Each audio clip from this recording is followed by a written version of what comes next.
In today's video, I'm going to teach you how to merge cells the right way in Google Sheets. Merging cells is a simple move that makes your spreadsheets look polished, especially when you're building clear, professional headers. But here's the catch. If you merge the wrong cells, Google Sheets can actually delete your data. So let's walk through how to merge horizontally and vertically the right way, with your information safe and your layout clean. First, let's talk about creating a header that spans multiple columns. Picture a title that should sit neatly above several columns, like a project name running across your table. Start by highlighting the cells across the columns where you want that title to appear.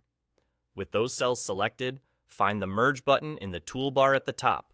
It looks like two rectangles becoming one. Click it once, and those cells combine into a single wider cell. Your title now has a dedicated space that stretches across the grid, making it easier to see and giving your sheet a more organized look.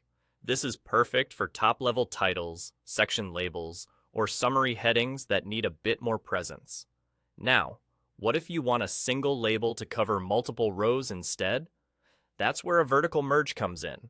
Select the cells stacked on top of each other in the same column, then click the small arrow next to the Merge button and choose Merge Vertically.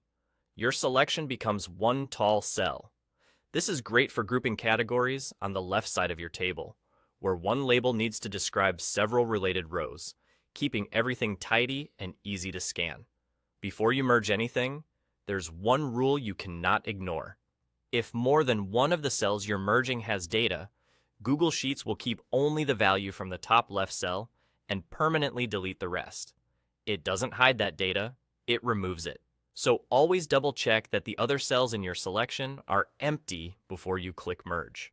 Think of it as a quick safety check that protects your work and prevents any surprises later. That's all there is to it. Merge across columns for wide headers, merge down rows for tall labels, and always make sure extra cells are empty before you merge. Do this, and your headers will look clean, consistent, and professional without putting your data at risk. Thanks for watching, and hit that follow button for more Google Sheets tips.